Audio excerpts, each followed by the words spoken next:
سلام، خیلی خوش اومدیم به اولین ویدیوی من. توی این ویدیو قراره که درباره کتاب ترغیب صحبت بکنیم، ترجمه آقای رضا رضایی و از نویسنده محبوب من جین آستن. خب اول من میخواستم با کتاب غرور و تعصب شروع کنم که محبوب ترین کتاب من از خانم جین آستنه، ولی چون که این کتاب رو دیروز تموم کردم و خب هنوز جزئیاتش یادم بود، ترجیح دادم که کمالگراییمو بذارم کنار رو اولین ویدیویی که میخوام رو ضبط کنم که شانس رو آورد به کتاب ترغیب. خب من ترجمه آقای رضا رضایی رو خوندم. کلا کتاب‌های جین آستن رو من فقط با ترجمه آقای رضا رضایی خوندم. راجع به ترجمه‌های دیگه نظری ندارم. راجع به ترجمه ایشون بخوام بگم، ترجمه بسیار روان و خوبی دارن و من کلا کتابایی که ترجمه میکنن رو خیلی دوست دارم. راجع به انتشارات دیگه یا مترجمای دیگه هیچ اطلاعی ندارم. کتاب هم از نشر نی هستش. توی این کتاب ما یه کرکتر اصلی داریم که به اسم ان که 3 تا خواهرن، الیزابت، ان و مری، که ما توی این کتاب کرکتری که بیشتر باهاش روبرویم و اصلا کتاب بیشتر راجع به اونه کرکتر ان هستش. این 3 تا خواهر مادرشون رو در سن کم از دست دادن. وقتی که ان 14 سالش بوده و خواهر بزرگترش 16 سالش بوده، مادرشون از دست میره، متاسفانه فوت میکنه و داستان اصلا با این شروع میشه که مادر ان یک خانم به شدت باهوشی بوده، از نظر شخصیتی خیلی شبیه خود ان بوده و خواهر بزرگتر اما شبیه شخصیت پسرش هستش. ما متوجه میشیم که خانم ان خانم عاقلی بوده و به جز ازدواجش که یک مقداری با انتخاب‌های دیگه‌اش نمیخونده، در کل آدم عاقلی بوده، اما شوهرش نقطه مقابل اینه. کلا ما توی رمان‌های جین آستن می‌بینیم که شخصیت‌ها روبروی هم قرار می‌گیرن. یعنی ما یک شخصیت مثلا، حالا اسمش رو نذاریم مثبت، مثلا یک شخصیتی داریم عاقل و یک شخصیتی روبروی اون شخصیت داریم که کاملا اخلاق‌های متضاد با شخصیت اصلی ما دارن. خب توی این رمان به نظر من سعی کرده که ان رو در مقابل خواهراش بذاره. یعنی ان اون شخصیت مستقل داستان ما میشه و خواهراش میشن اون شخصیت هایی که جای بحث دارن و خیلی مثل شخصیت ان عاقل نیستن. حالا داستان چجوری شروع میشه؟ داستان ما اینجوری شروع میشه که گفتیم که دختر بزرگتر خیلی شبیه پدرش هستش، الیزابت و پدرش از بزرگان انگلستان بودن اون موقع. مثلا خانواده اسم و رسمداری بودن که توی قرن 19 خب خیلی مسائل مهم بوده و اینها ثروتی داشتن که خودشون براش تلاش نکرده بودن، خب از آبا و اجدادشون بهشون رسیده بوده و خب از وقتی که مادر ان و الیزابت و مری میمیره، مادر خانواده میمیره، پدرشون و الیزابت میان این خونه رو، این کنترلش رو به دست میگیرن و خب گفتم که شخصیتی شبیه به هم دارن، خیلی فخر میفروشن، خیلی دخل و خرجشون به هم نمیسازه و در مرور زمان باعث میشن که این خانواده خب دیگه از نظر شاید مثلا اجتماعی توی همون سطح باشه، اما ثروتش رو کم کم داره از دست میده، داره بدهکار میشه و اینجوری که حساب میکنن، مثلا میشینن حساب کتاب میکنن چیکار کنن، میبینن که اگه از همون لحظه اینها شروع کنن به این که مثلا قناعت کنن، مهمونی کمتر بگیرن، یه ذره مثلا سر و سامون بدن به اوضاعشون، 7 سال طول میکشه که بتونن مثلا بدهیاشون رو صاف کنن دیگه، چه برسه به این که مثلا اینا همچنان میخوان بریز و بپاش و اینا بکنن. داستان ما از اینجای شروع میشه که خب توی انگلستان توی اون سالها ما یک خانواده رو داریم که الان ان داستان 27 سالشه و یهو فلشبک میزنه به 8 سال قبل و میاد شخصیت قبلی ان رو برای ما توضیح میده. شخصیت قبلی ان آدمی بوده که توی 19 سالگی میخواسته با یک آقایی ازدواج بکنه.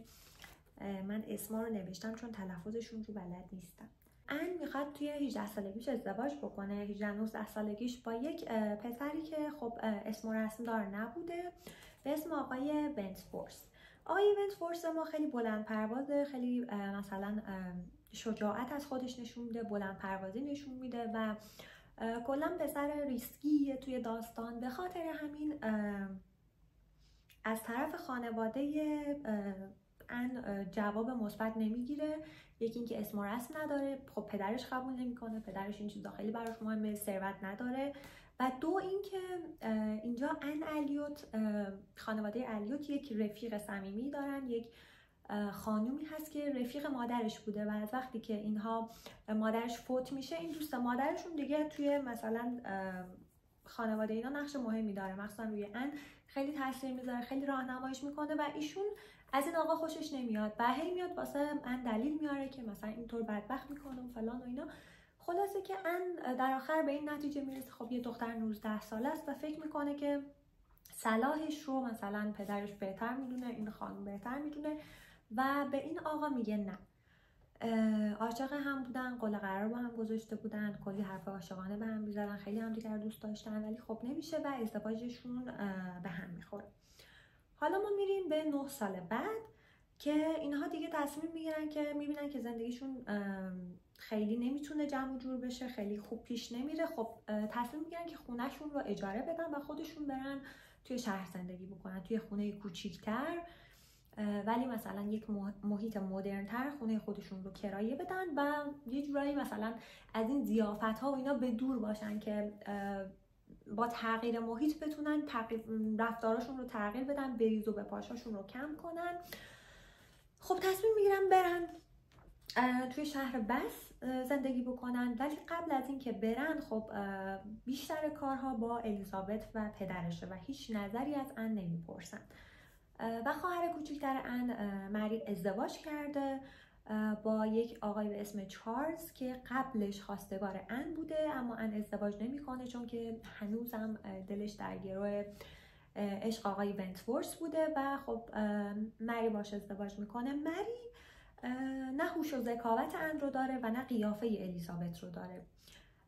یه شخصیت، یه کاراکتری که خیلی سعی میکنه مثل خواهرش مثلا ادا و اصول بیاد، خیلی مثلا مثل ان اهل مطالعه نیست، خیلی که چه عرض کنم اصلا نیست، ولی خب مثل الیزابت هم به نظر من روی مخ نیست، یعنی با ان میتونه ارتباط بگیره و یه جورایی مثلا ان رو خواهر خودش میدونه. الیزابت اصلا ان رو واقعا حساب نمیکنه، خیلی تحقیرش میکنه، اما مری اینجوری نیست. اما خب اون غرور و تکبری که توی خانواده الیوت هست توی مری هم وجود داره. داستان ما از اینجا شروع میشه که خب یه جورایی چرخ داستان میچرخه و خواهر آقای ونتورس میاد این خونه رو اجاره میخواد بکنه.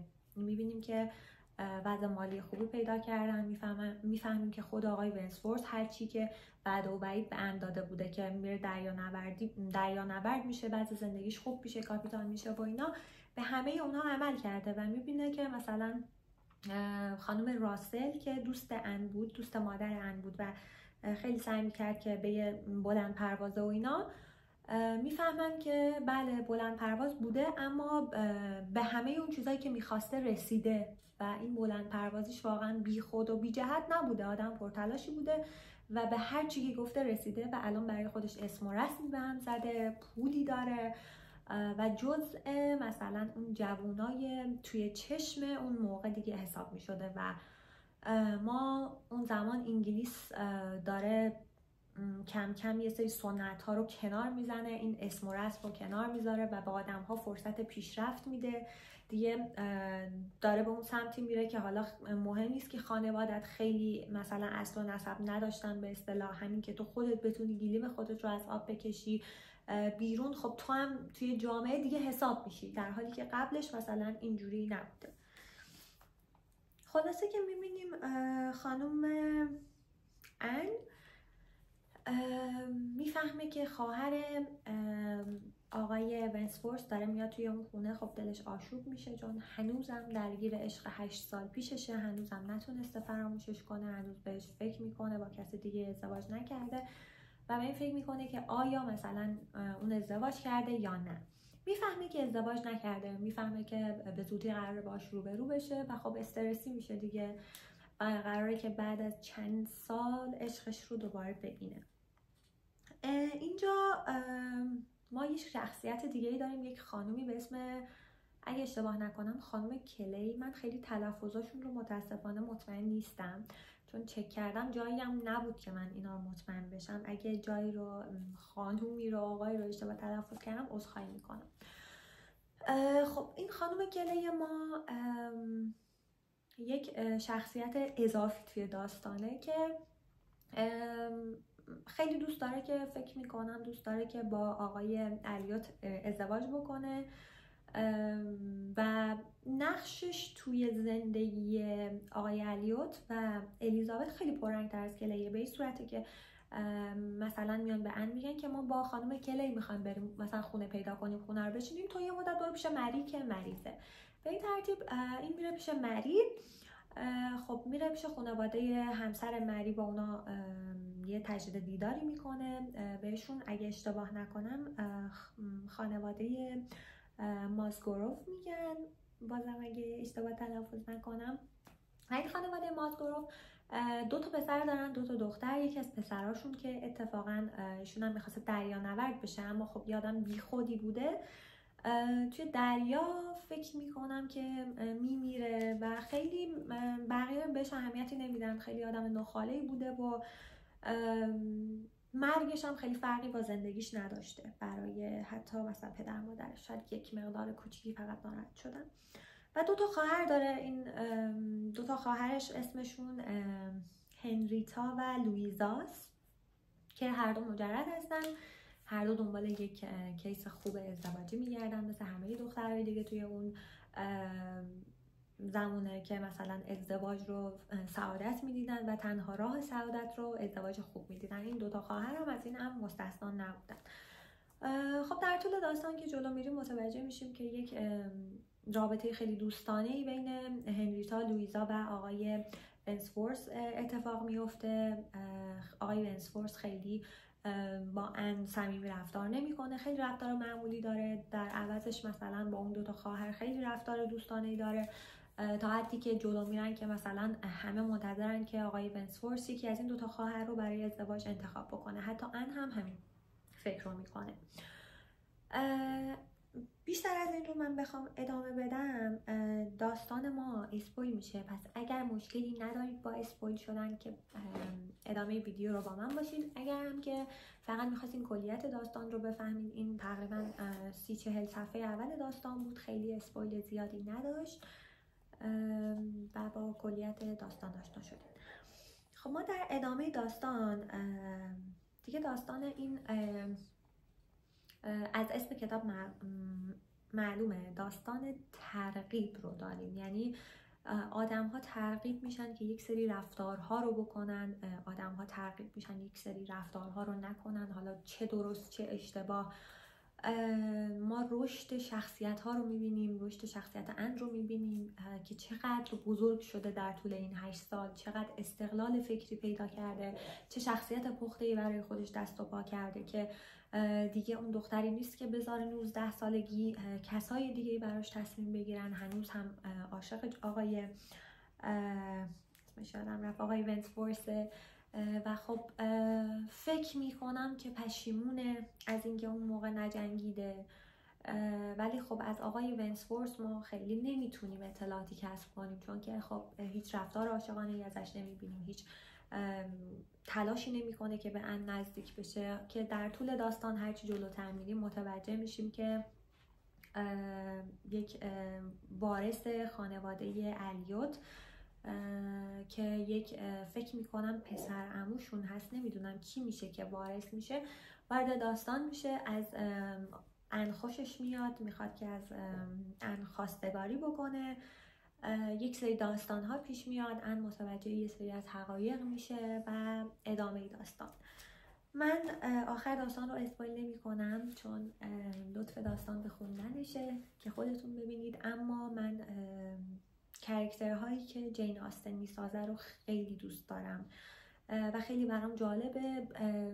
آدمی که خودش هیچ وقت ازدواج نکرده، اون موقع خب توی یک جامعه بسته‌ای بوده، احتمالاً رابطه عاشقانه‌ای نداشته، حالا نمیدونم، ولی خب ازدواج نکرده بوده دیگه. چطور میتونه اینقدر قشنگ رابطه بین آدم ها رو به تصویر بکشه، میتونه شخصیت ها رو به شما بشناسونه، رمان ترغیب یک رمان عاشقانه مثل همه رمان‌های جین آستن، یک رمان قوی و به نظر من رمانی که ارزش خوندن رو داره، ارزش چند بار خوندن رو داره. شما میتونید ریز بشید تو شخصیت تک تک افراد، با دیتیل به شما میگه که هر آدمی چه شخصیتی داره، خیلی قشنگ توصیف میکنه. یعنی من بارها خودم رو تونستم جای کاراکترها بذارم، انقدر که نقش‌ها رو خوب توضیح میده.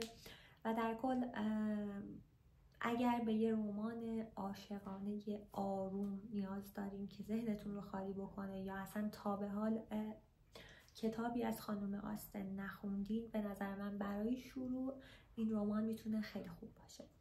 خب من خیلی پر حرفی کردم، 16 دقیقه است که دارم حرف میزنم. نمیخوام بیشتر از این ویدیو رو طولانی کنم. امیدوارم که ویدیوم رو دوست داشته باشید. اگر خوشتون اومده از سبک معرفی من، لطفاً برام کامنت بذارید و بهم بگید که من میتونم این مسیر رو ادامه بدم یا نه. ممنونم که توجه کردین. روزتون بخیر.